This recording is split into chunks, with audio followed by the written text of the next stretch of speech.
Hey guys, this is Brendon for Tap Rack Bang. Today we're going to be starting our SHOT Show Day 1. We have a couple appointments that we got to go to, but mainly we're going to be walking around the floor and see what we can find, right? Something interesting.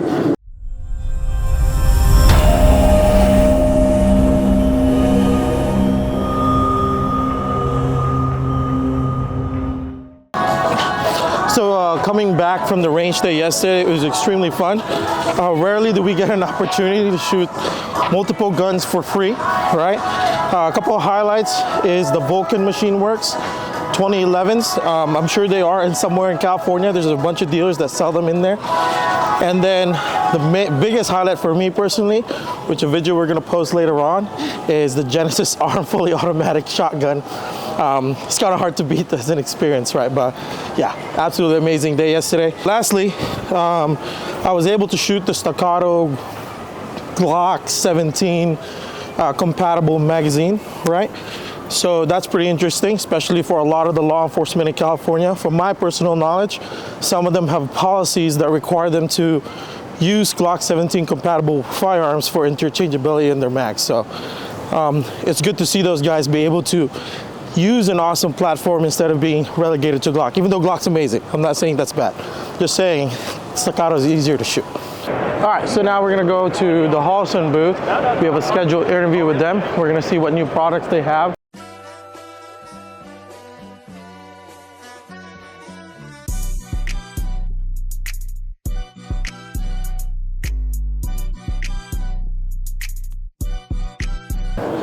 Hey guys, just first thoughts on what I'm seeing so far. Seeing some pretty cool advances with Holosun's gear. I haven't really had an opportunity to really check things out, but one thing that caught my eye was their advancements in their IR laser department, in their optics, how it's gotten a lot slimmer. Seems more streamlined, so I'm gonna go check that out and see how that all fares.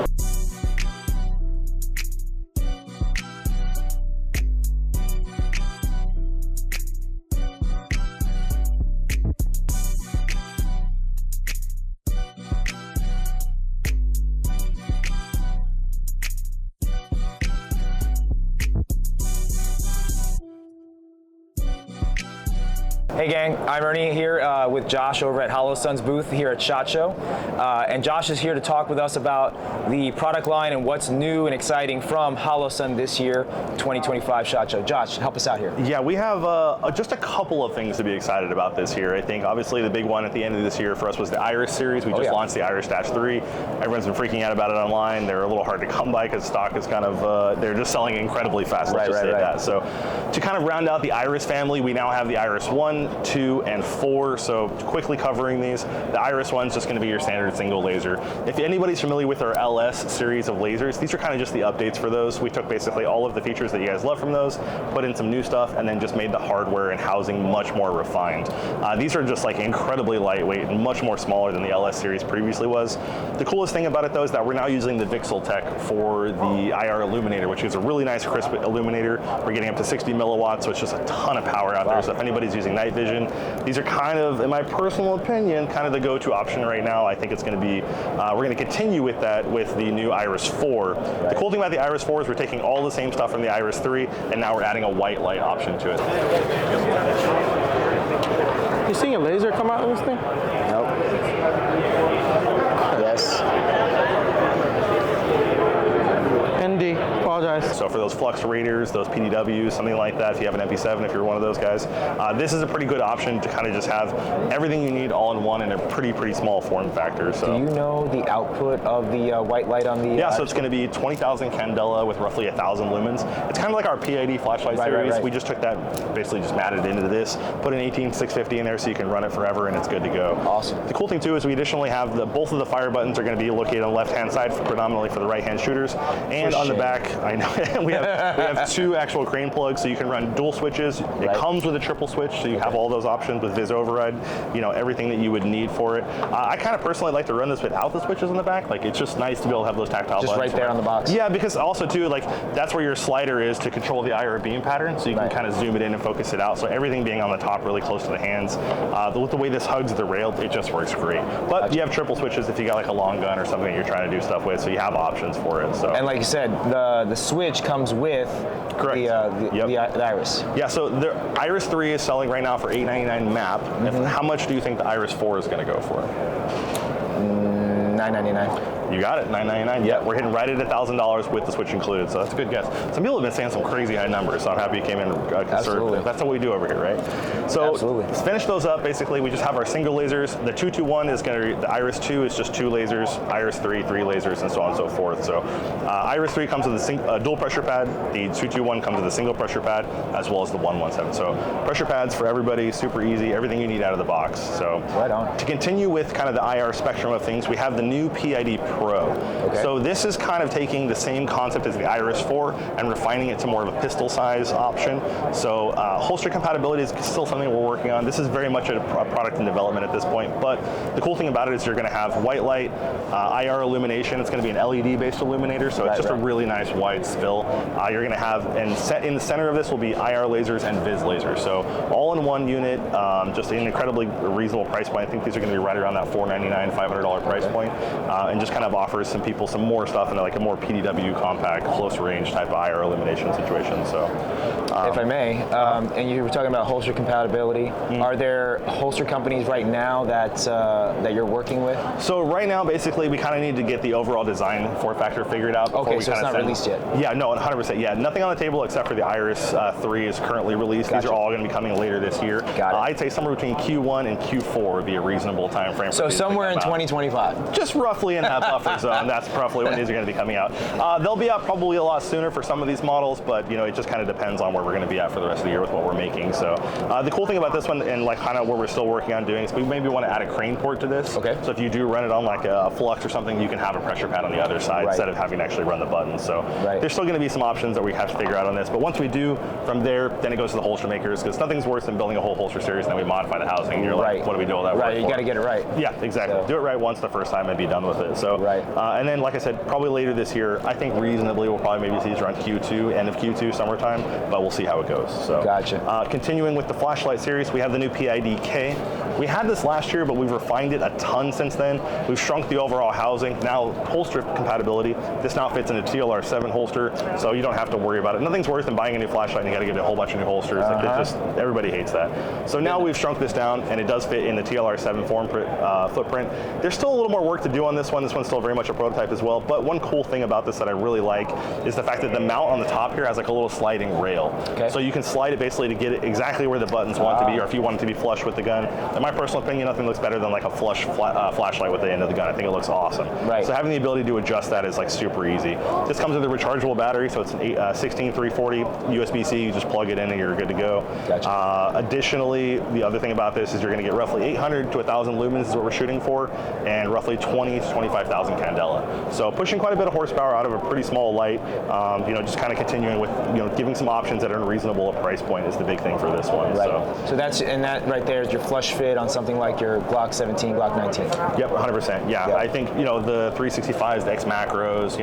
There's so many different frames out there for those small guns. Having the ability to adjust it is kind of a big deal for a lot of guys. It's nothing worse than just like having one pin and just like, hey, got to make this work. And if you got short thumbs, it's just there's some issues. So having the ability to adjust it is kind of a crucial thing for this one. So, but obviously it's got a little horsepower to back it up with the light side of things too. So the last thing on this side of the table is going to be the DPS. We showed this off last year. This is the digital pistol thermal. Now it's kind of just basically becoming a full-fledged product. We put a lot more time and research into it. Thermal sensor on the bottom wirelessly communicates with the top optic. The optic has an OLED screen built into it. That's sending a reflection back, but you can still use it as your traditional red dot for like 90% of your shooting.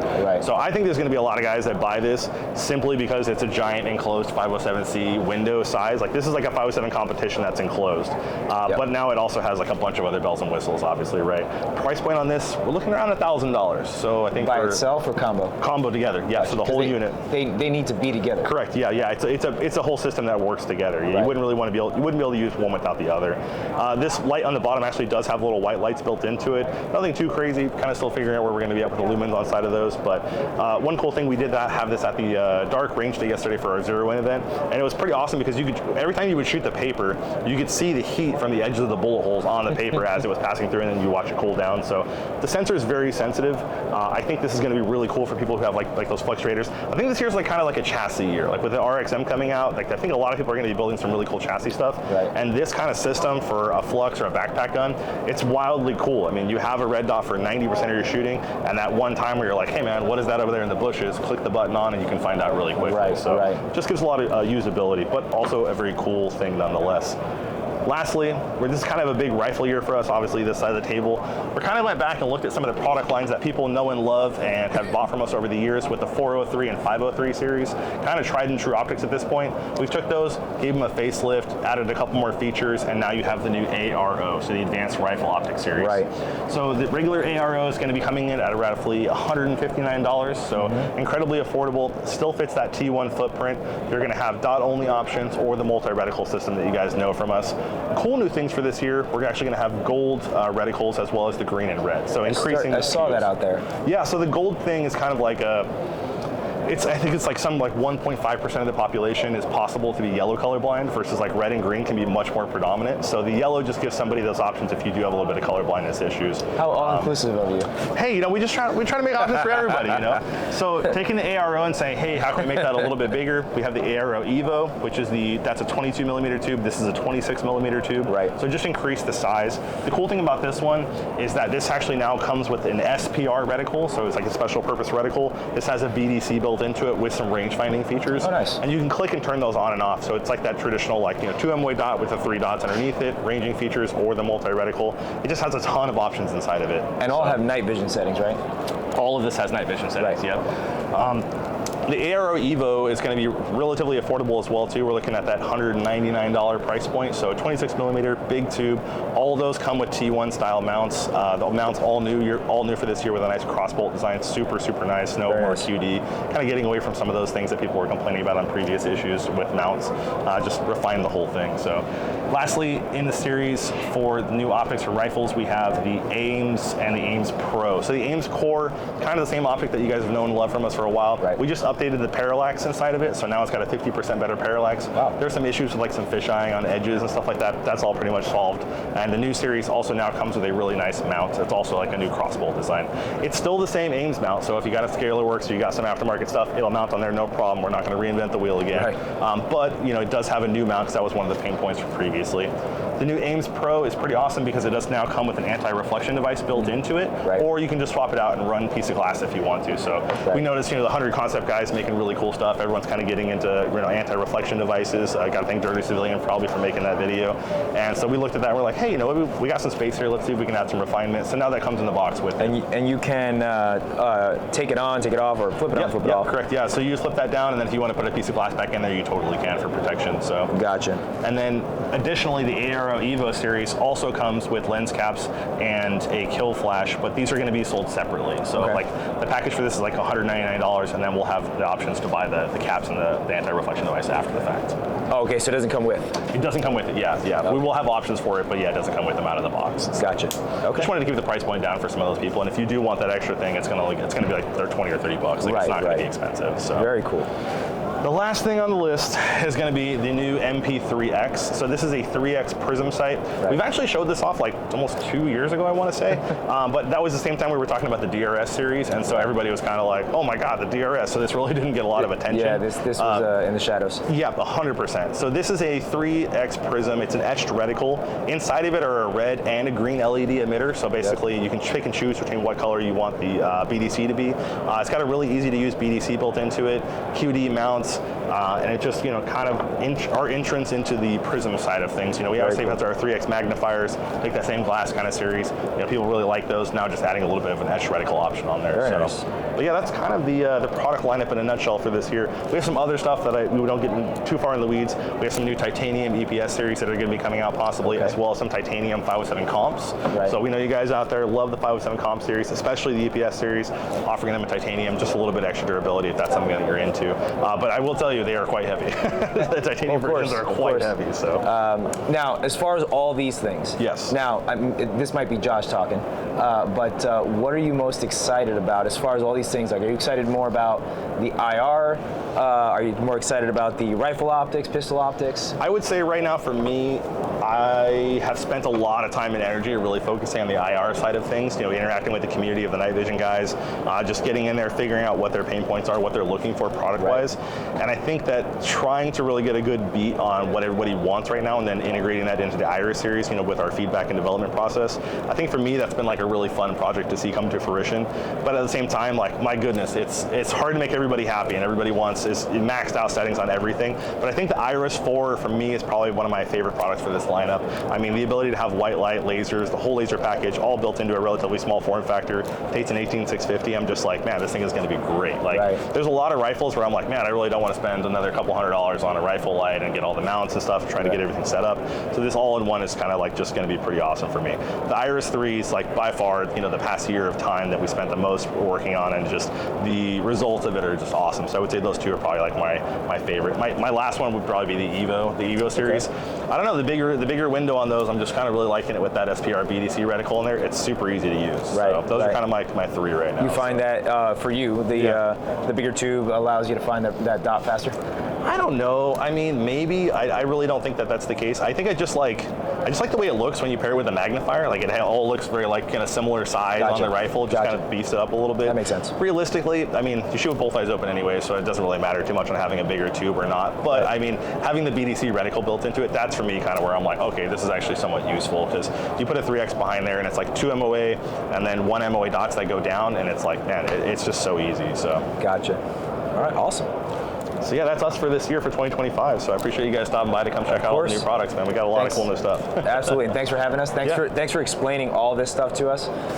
We appreciate this, and I don't know if you know, but a lot of us on the team, we run a lot of Holosun products on our rifles and pistols. Very cool. And we're excited about where Holosun has come over the last handful, almost 10 years. Yeah. It's been night and day. Oh man, it's been night and day. Yeah, 100%. So it's awesome. I think it really comes down to the team that we have there. Like, everybody at the company is all shooters. Like, we go to USPSA training nights, we'll have like literally 90% of the company out shooting. And so it's just, for us, it's building the products that we want. Turns out we also have a pretty good idea of what the customers want too. So, but yeah, if you just build the things you're interested in and you find fun, people usually generally like that. So, but. And are you in the engineering side or the? No, I handle all the marketing. So I'm the marketing manager. But I mean, you wear a lot of hats at small companies. You know how it is. So feedback and development is Monday, marketing stuff's on Tuesday, and then next thing you know, Wednesday's all meetings and trying to answer emails. So, but yeah, there's, I think thankfully, like, anytime a new product comes in, we pass it around to everybody in the team to all give feedback and their thoughts on it. And that really kind of helps us figure out exactly what we're trying to make. Because sometimes, you have some concepts of ideas, like, hey, we want to put a thermal on a pistol, and you're like, okay, how are we going to do this, and then you end up with some refinement as you continue to go. So it's just a lot of cool feedback from the team. Right, very cool. Well, thanks again, Josh. I really appreciate it. For sure, definitely, guys. Thank you. You always need a gold Desert Eagle, right?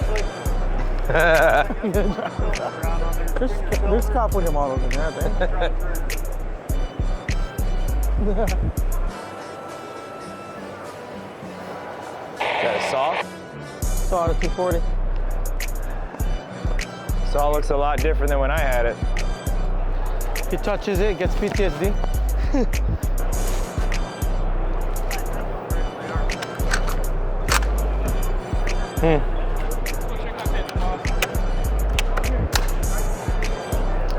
The old days.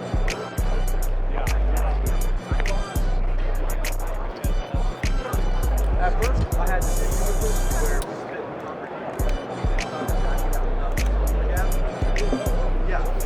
Hello. Hi. How are you? Good. Who? Has anybody ever asked y'all about the problems with the slide catch? About what? So after, say, a little bit of use, the slide catch doesn't engage on that last round? Okay. I'm not seeing it. So I cover outside civilian side. Sure. Texas. Yeah. And we've beat ours to death. I haven't seen that. I've seen it on at least a handful so far. Really? Yep. And through batches that were as old as, say, 2017 to the present, where after some use, the slide catch on the extended version, because the slide catch, the angle sticks out when it rubs, it gets so polished, so smooth, that on that last round doesn't want to catch. How? I mean, you're talking like after lots and lots of rounds? well used? Or what? I've seen it on 2 of mine. One, I ran it for 4 months. The other one ran it a couple months. I haven't seen it, and I've been beating those things to death. That's interesting. Yep, happened on 2 of 2 for me. Don't know. So, and then on other clients, I've seen it, like I said, another gentleman had his on 2017 when it first came out, and then we've had a couple along the way. Yeah. So yeah, what I've realized is that the angle, it became a personal mission of mine because I've had 2 that have had the same experience in a row, and that is or was the fix. After multiple like kind of isolations, what's the issue and so on and so forth, changing out springs, changing out a bunch of things.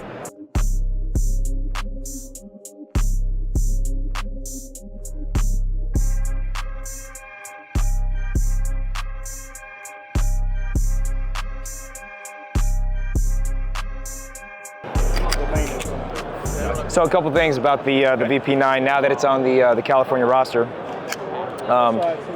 It's been around for a while. It's not a new gun, but a couple things about it that make it a really nice gun is the fact that out of the box, depending on your hand size and stuff, it comes with options for an adjustable back strap, side straps, and things like that. The trigger on it out of the box is really nice. It's got really next to no friction on the slack, and that reset is super crisp. So out of the box, that's always been a nice trigger.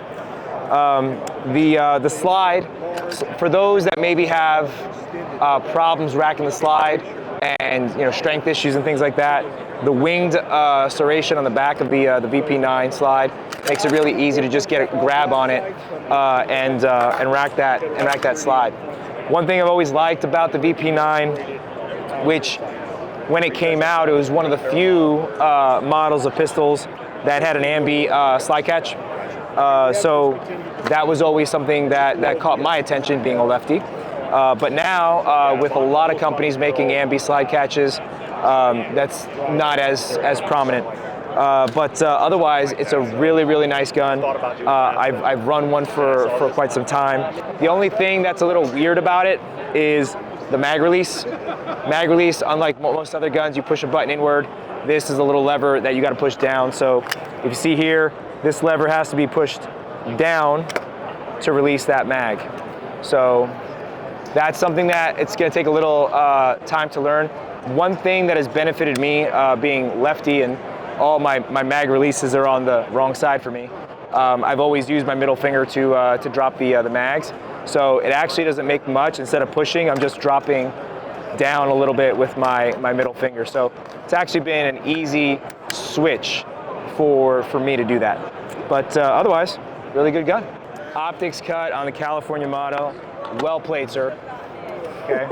Because like a lot of companies, I won't say who, but they'll make really awesome guns that they have in other states. They'll bring the California model and be like, optics cut? You don't need an optics cut. That's terrible. I know, it's just Especially wrong. today. I mean, like everyone, you gotta have an optic on your gun now, right? Right. But awesome. But yeah, so yeah, it's insane. I think drop testing and all that stuff. Yeah, well, I hate that you guys have to deal with that. That's terrible. Up until about 4 years ago, they wanted us to have like micro stamping on the extractor, the chamber, and the firing pin. Why? What for? I don't know. So they could trace the, what is it? The Micro stamping? they could trace the It's like casing. a fingerprint of the shell casing. Like it has to be your initial tool and something. So Yep. not that the technology didn't exist. So it's a bottleneck. Yeah. Well, is this comp? Yeah, it's not comp. It's just scalloped to make sure that the the slide. So what you get out of this is a longer slide, longer sight radius, longer barrel, but the weight of the slide is the same as that. That way they don't have to redo the recoil guide rod system. Because if they change the weight of the slide, now you're going to have to redo like science engineering stuff in there. So. Yeah. What's the cut for? So this uses plates. Like we'll go over and take a look at one over here, so I can show you what it looks like with the plate up. Think about it as like Glock's MOS system. It's the same concept. This is just a filler plate. You pull that off, and then they have individual plates for the RMR, for the Acro, the RMS, C, Holosun, stuff like that. So you just bolt that plate onto it, and they're available from HK or from. Do they come with a suite of plates? They do not. No. Okay. So one thing that HK decided not to do, so I'm a Glock fan. Our duty gun is a Glock, and I don't have any issues with the MOS system. But Glock will tell you, like when you get a Gen 5 Glock and MOS gun, you take that card of plates, throw it in the trash where it belongs, because they're all garbage. Glock will tell you that, right?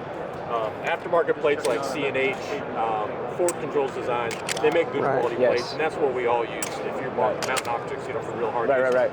HK is the same thing, except HK makes good quality machine steel plates, out of high quality steel, and they've just completely gone away with the pot metal stuff that a lot of other manufacturers use. So Tango Down makes a really awesome plate for the HK. The HK plates themselves, very good high quality steel. And what you notice, they mount a little bit differently. There's a little lug down here, right here, where it mounts like down into the slide to bear all the recoil forces. So really excellent, high quality, durable mount design for the optic plates. Really solid. So if you want to look over here, I'll show you what one of the plates looks like. So that's what one of the factory plates look like. Really good high quality steel, really good machine work and all the stuff. Really super high quality stuff. Nice. So it'd be too expensive to get a suite of plates all in one. I mean, realistically, when you play, and I'm going to use Glock as an example because it's a good example, right? They have a really well thought out MOS system, but when you have a card of like 8 plates and you only have one optic, what happens to the other plates? Throw them away. They go in the trash, right? Because they're useless to you. Right. So how about you just buy the right plate for the right optic? Right. So they make the actual plates are pretty reasonably priced, and you just buy the one for an RMR. You just buy the one for an Aimpoint Acro, the one that you actually need. Super easy to trade out. Big screws with nice Torx heads instead of like Allen, they're going to strip out. So, really well thought out optic plate design. The sights that come on the VP9, no matter which model, they're all really good high quality steel sights. And if you're running an optic, you probably don't have to worry about replacing the sights. They're going to be fine as they are. Some of them come with like range suppressor height sights. That way you still can co-wit the sights down in the optic window. Work really well for that. But yeah, any of them come with good high quality steel sights. Perfect.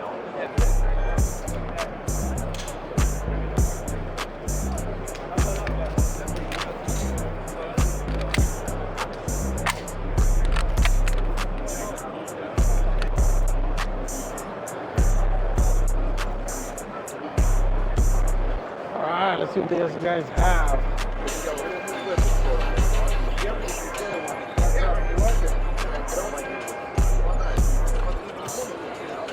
X-Sub. This thing's long, dude. Oh, okay. That's interesting. Right? Brendon likes his eye. I do have some thoughts about this. So everybody's familiar with the typical TLR 7 Alpha. Now that has been replaced by the TLR 7X, and the only difference between the 7 Alpha and the 7X is the battery, the rechargeable battery. But the HLX has a different light head and a little thicker, but it's designed to push out more candela. So the thing about it is that the HLX pushes out 22,000 candela versus the standard. I think it's 11,000 if I'm not mistaken. But anyhow, the nice thing about it is that if you have a bunch of 7 Alphas like many of us do from back in the day, you could always just buy the HLX head and put it on your 7 Alpha, and there you go. You now have an HLX. So for a low cost upgrade, that's a good option as opposed to having to buy a new light wherever. Okay, so that's a really cool, neat feature with the HLX. That it's an easy upgrade for your already possessed lights. But something that was a major complaint with the TLR1s back then is the activation switch, right? Which would be this like flip cap to the side right here, like this model. Something interesting that I personally just noticed right now is now they have like a click-a-cap version, right? So the other model was absolutely prone to getting snagged and getting activated. This one's a little bit more interesting. So it's kind of the same as like a TLR7, so momentary, and then a click would be constant on. So I think it's a little bit more superb in terms of its switch. So Change the batteries easily. Royce, batteries are now switched from the front, which is, see, I would have never known. And also, so this will accept an SLB9 battery. Which would be like the rechargeable It's short R ones, right? rechargeable, and it's 1500 lumens. So it's Gotcha. a higher lumens and more candela. And it will also take the CR123s. Now it drops back to 1000 lumens, but you get an hour and a half runtime. Is it, with all these new, with this new thing right here, is it backwards compatible to like the old holsters that they had? The Like, you know- holsters are that's a good question. Almost, maybe? It depends on the holster. Gotcha, okay. Some are more forgiving. But than that's others. interesting, though. It's a good update. Like the switch and then having the battery crap in the front. Yeah, very, very convenient. Yeah, because I remember having strip a screw here. Well, because the older models like this one, Right. you have to pop the back. Pop the back. And also the switches are different. Right, I like the switches. I used to Yeah. accidentally activate this on the draw. Yeah. Very cool. Run this on my collar. That way, we're out we're doing night stuff. And even you can put it on your hat. Yeah, yeah. Go ahead, put on your hat. Yeah.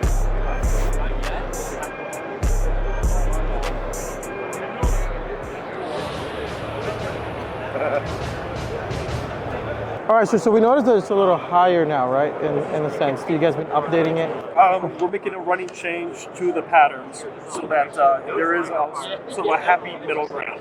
Gotcha. We try to cover as much finger ingress as possible, so we try to prevent.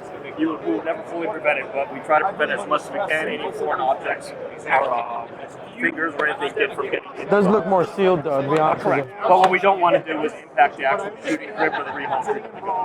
Cool. All right, thank you, sir. You're welcome. For the range?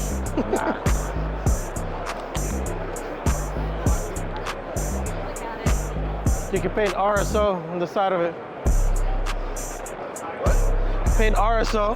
Hey! You're being unsafe!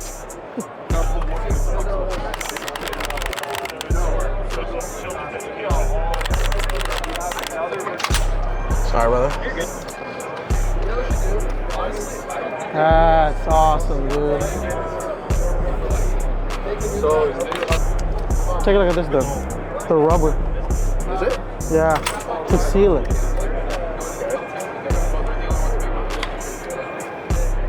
How long is that gonna last? Sorry, getting wrinkled, no? It's an updated BRN 180, right? So if we're lefty like Ernie, like if you're shooting from this side, you don't have the fat reciprocating charging handle coming back and forth.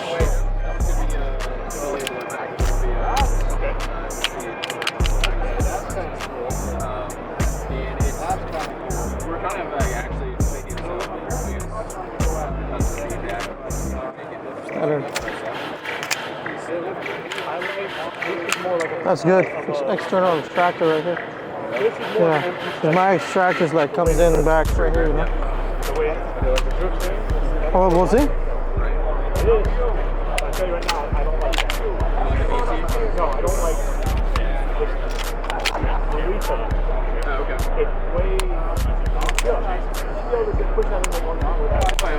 This is an early concept. Yeah, it's not going to be like that in production. Interesting. Like it. These are prototypes thrown together.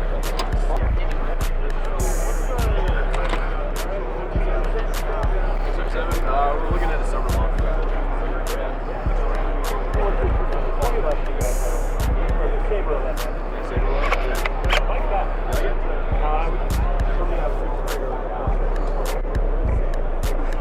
They're standalone 37 millimeter. See if I can figure it out.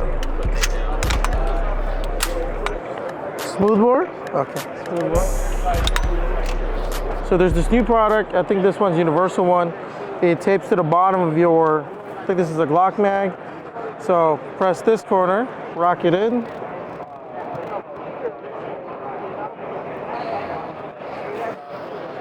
It's actually slicker than the new mag. It is absolutely slicker than the new mag. And then let's see the draw.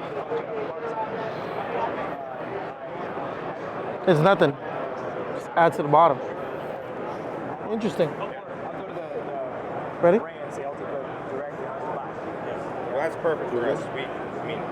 No, yeah, that's fine. Yeah. Mag specific base pass.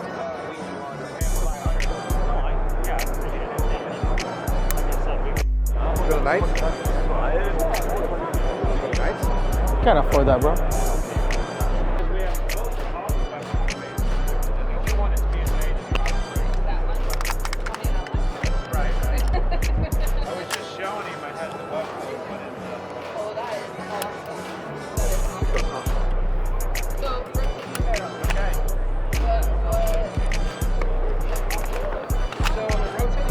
Behind you, yeah? Caliber is this one? 5.7? Interesting. Why? How much are these? So they it ships in 2 of them. So you can get them in like a 2-pack, I think 5, and a 10-pack. And I think the 10-pack's like $25. So like, Oh, yeah. so it is meant to be disposable, right? Not disposable, but I mean, just, You said 10-pack for 25? Yeah. There's nothing to it, you That's know? right, that's interesting, yeah. No springs, no followers.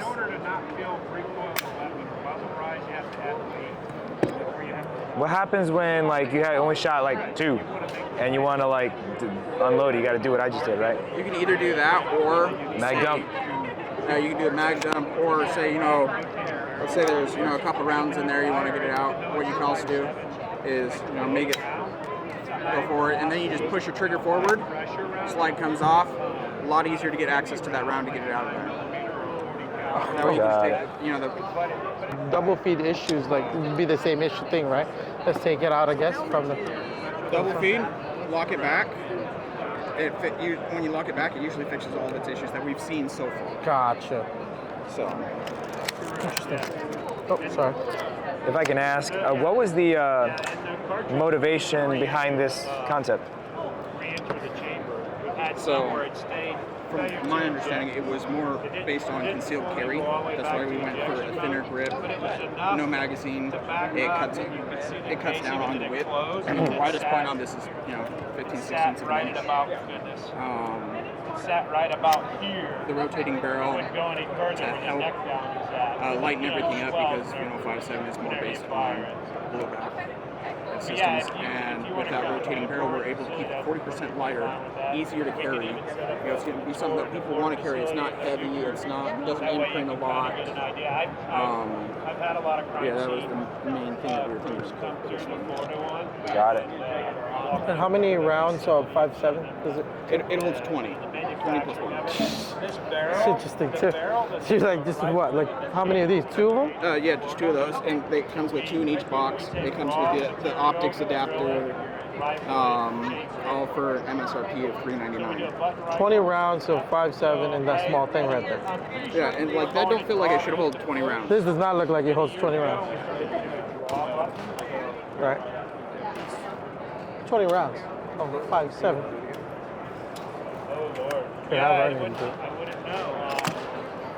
When you say 20 rounds, it's a different story, right? For what it is. A lot of people think that it's a single stack when they go to pick It looks like a single stack, to be completely honest with you, yeah. I can't even hold a standard shotgun.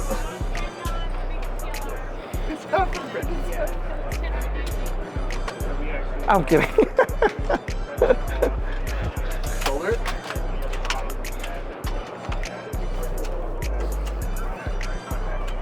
This is insane, dude.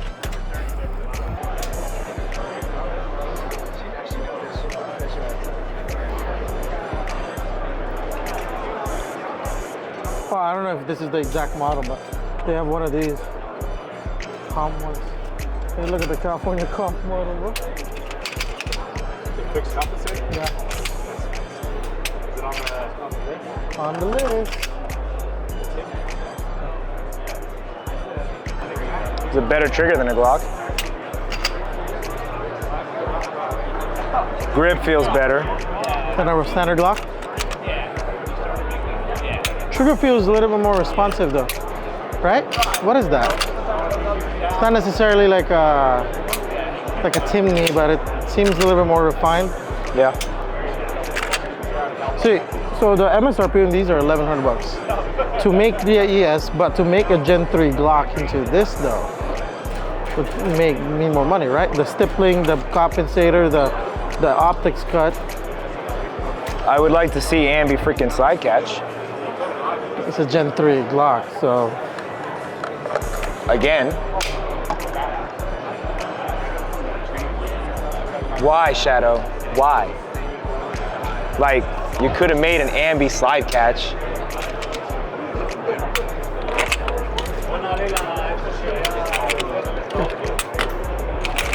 It does feel good though, seriously. Is there a disconnect?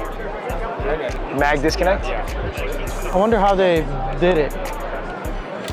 Can you look in there? How did they do it? Yeah. It's right there. Where? Right here.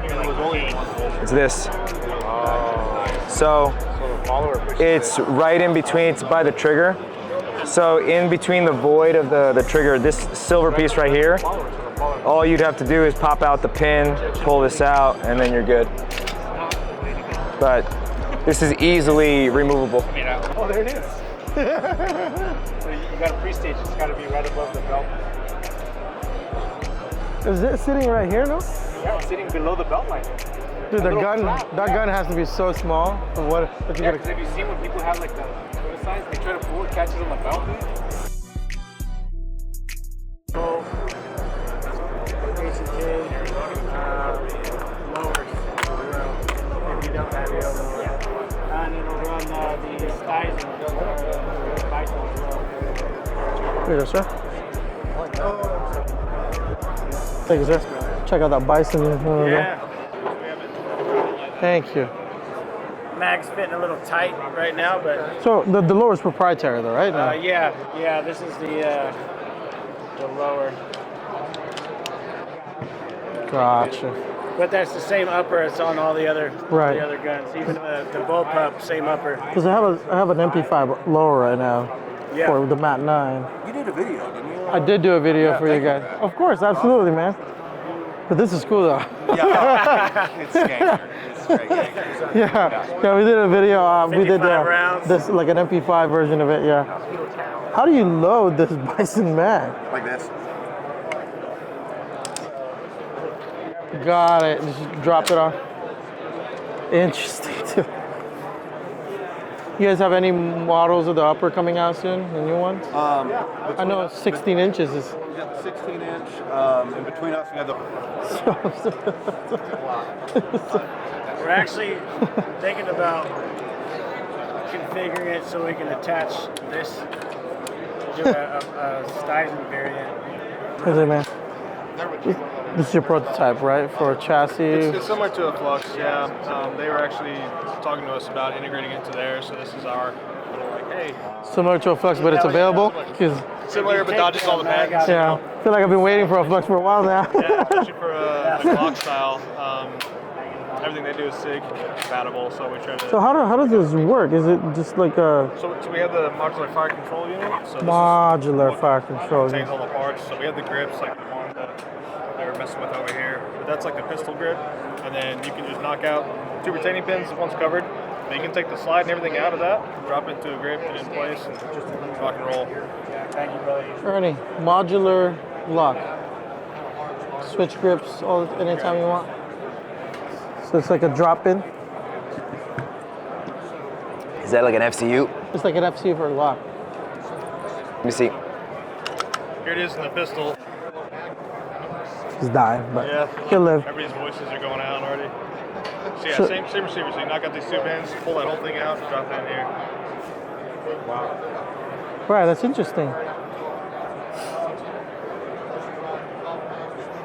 I can't take my eyes off this guy. I gotta get it. 55. And it drops into a regular Glock frame, No, they have their own frames.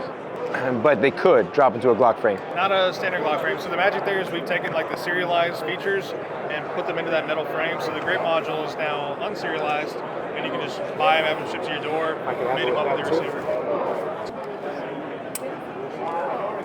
I'd only steal it. How's the trigger? It's all right. Ambi? I think it's Ambi. It is ambi. What's the optics cut, sir? Like It comes with an RMR plate, but we also have optic plates for So it's got it. Yeah, the optic cut on the slide is made for our plates, so you can run different optics. It's awesome. Is the holster compatible with the other models or specifically? Yes. Yep. Which holster is it? Oh, just I thought you meant sorry, just it in has to be general. your. It's arm. Let's see. We are working on some light bearing options, but we just don't have any produced yet.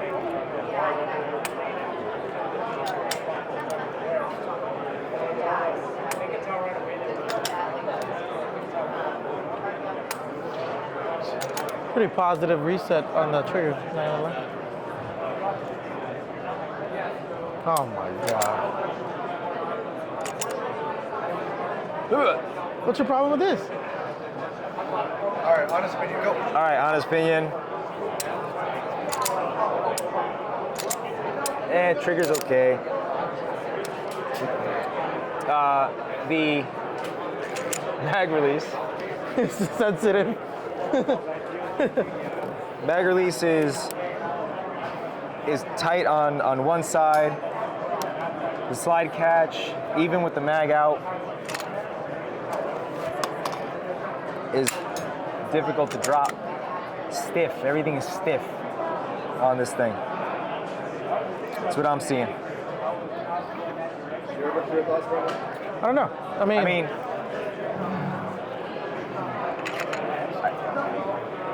Glock clone 9.9. yeah, something like that. I am gonna say that the wall is very defined in this though. And the reset forward is very positive. Like, I'm trying to slow down as I'm coming back. There we go. It's pretty interesting for what it is. Unlike other manufacturers though, they come with their own optics plate, so that's pretty interesting too. So I heard him say it comes with an RMR plate, but you can purchase any other plates as well. Seems too small for an RMR though, to be honest with you. Too small for an RMR? Yeah, like it feels like it's more of like a 365 Glock 43X, like compact frame, you know, like even the width. Like, so putting an RMR feels like it's gonna. Fat guy in a little coat? Yeah, an RMR is wider than that. Feel like what it is. So, I don't know. Another model in the roster. So, trying to figure out what you mean by that. Oh, it is harder on the left side. But isn't that the same shear force that you're talking about though? Maybe. Depends. Yes, it is. It is, right? Like. Yep. So, sucks to be a lefty, I guess. Why don't you just make the gun right? How would you do that though? Sig does it with the their ambi slide catches. It has the groove on both sides.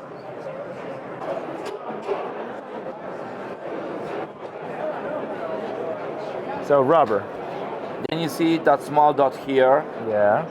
Here and here. Yeah. So bullet pass through and it's self-sealing rubber, so it closes. So Sure. it's not coming back to the ship. Right. Here you have 100 shots, 100 and 100. How do you keep track of that? How do you know? You see that because it's becoming The bigger. bulge. It's just like a balloon, becoming like a balloon. Got it. So Surefire. You compact weapon light? Well then.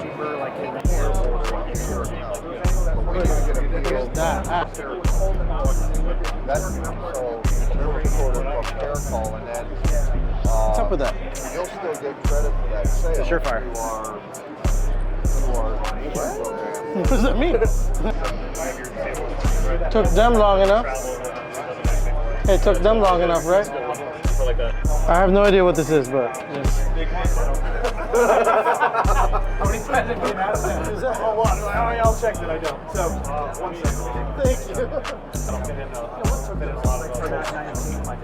There he's going. What do you think? Thoughts? Verbal? I like the gun, but 500 lumens on 7,200 candela.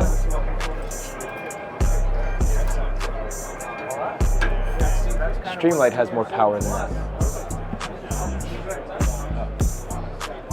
350,000 candela. Is it? That's insane. Took it out to the range last night, pitch black. Yeah? Oh, burn through your tint, dude, in a car when you're searching through a car, you know? Oh, yeah, I'm just pissing off, people on the highway. You gotta just a half mile away. So yeah, that one, like the range on that one's like 1,100 meters. What's the price point on that? 16 minutes. Oh, it's okay. It's more like a... The cool thing. License and registration. You can take it off. License and registration. You have it all. I can't see anymore, sir. Campfire stories.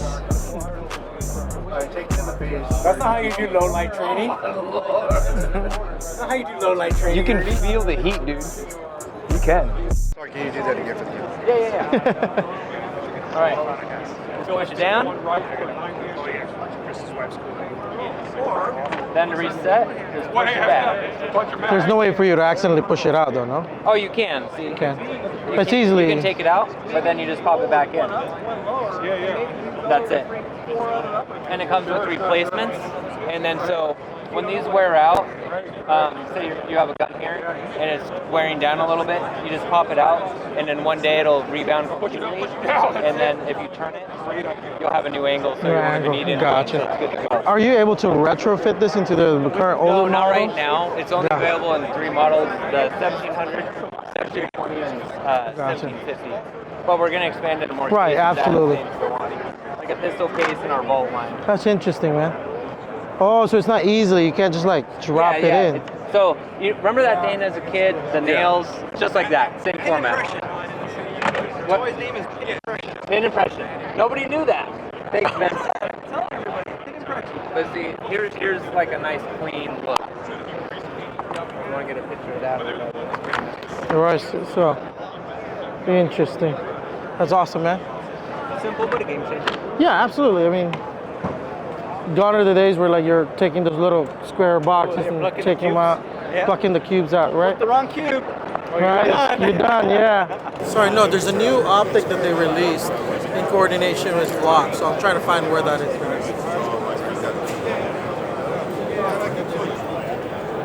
Size and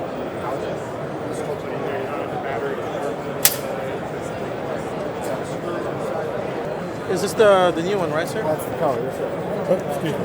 So this is basically a compact version of the Acro. Yeah.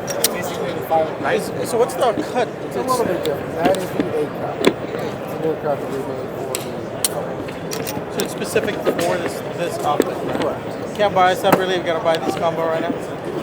Until 2026, that is the configuration. So it's going to be exclusive to Glock.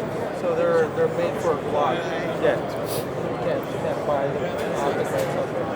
Well, you can get the optic exclusively through Glock. I wouldn't say it's really exactly a whole bunch of upgrades, aside from the fact that you don't have an inner tube anymore. So the whole entire optic is thinner and smaller overall. So you can get it on a 43X, a 48, or because you have a similar window size, it works very well on a 47 as well. So it's kind of like a one-size-fits-all closed emitter optic. Constant on 50,000 hours, same thing? Constant on, it does have a auto step-down feature. So after 2 hours, it'll auto step down to a lower level. But then once it moves, it'll go back up to wherever you had it set. So it never shuts down though, it just steps down to... It won't shut down unless you intentionally shut it down. I don't think it like does, by no. pressing the buttons. But other than that, it's going to stay on. Always on, always ready.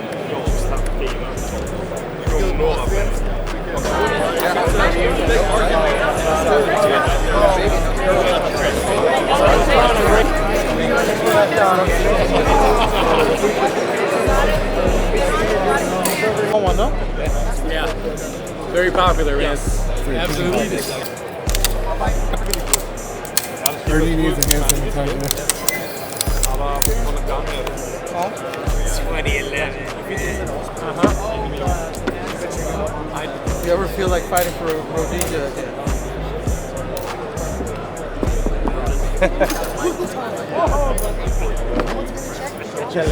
When was this promised in California? 2 years ago? This was promised in California like 8 years ago. Never came out. They're like, no, I promise you, it's coming.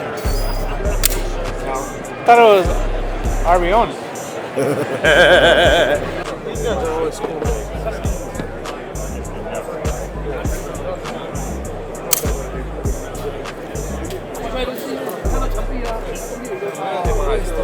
Find that after that.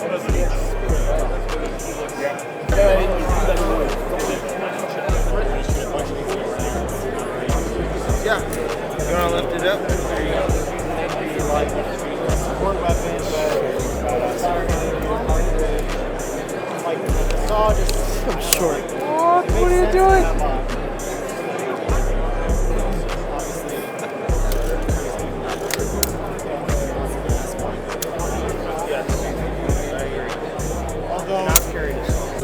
Yeah. That's insane. I like it. It's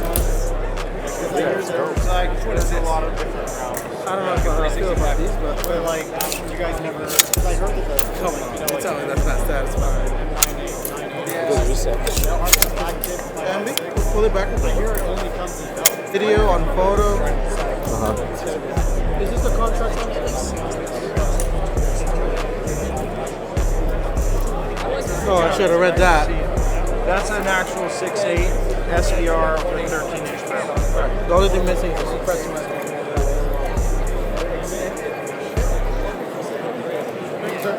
If I could afford, I would.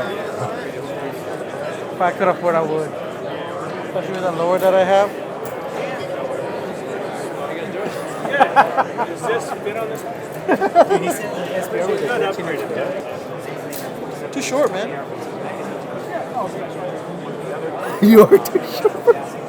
Try them out. You can only shoot up. I'm what you call an anti-aircraft marine.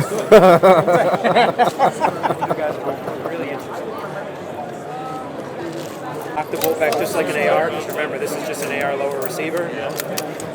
Press this in, the whole system comes out. Grass to the grass, bro.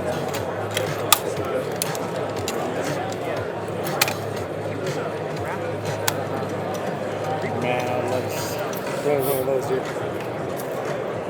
Standard lower, bro. Pick it up.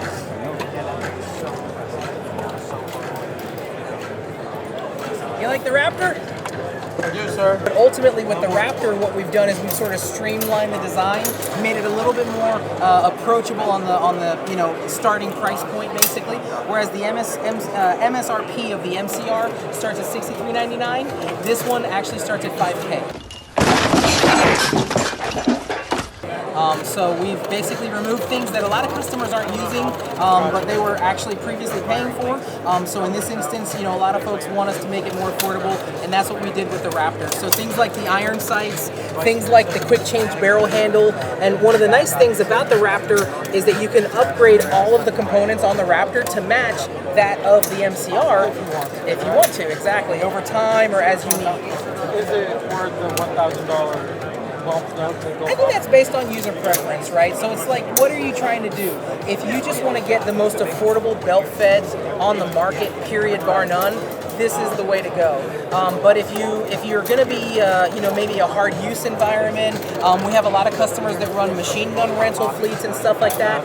They might want to up to the MCR. It has a little bit more creature comforts and bells and whistles, and in those instances, the MCR might be worth the difference in price.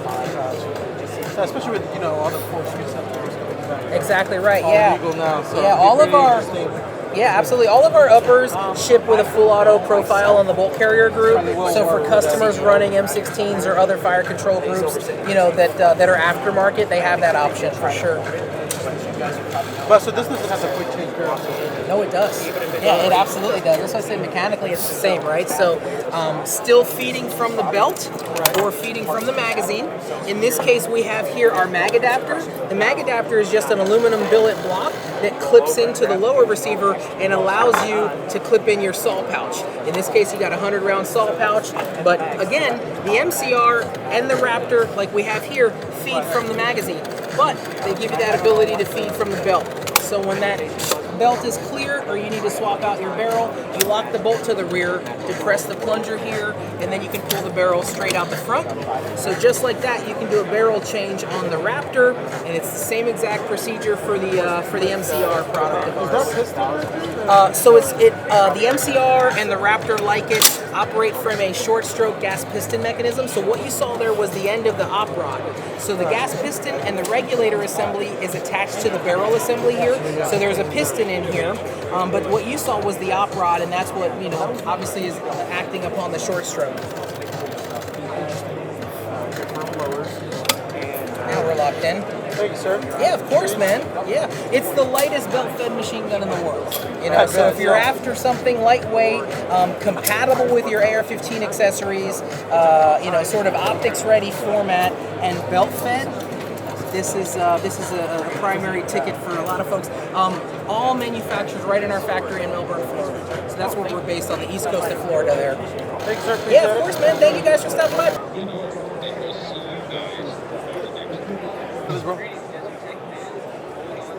What is that?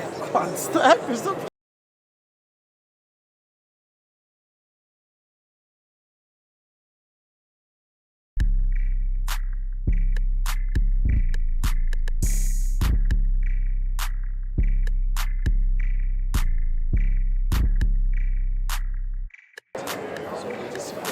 Do people shoulder this thing? Go. No, we did.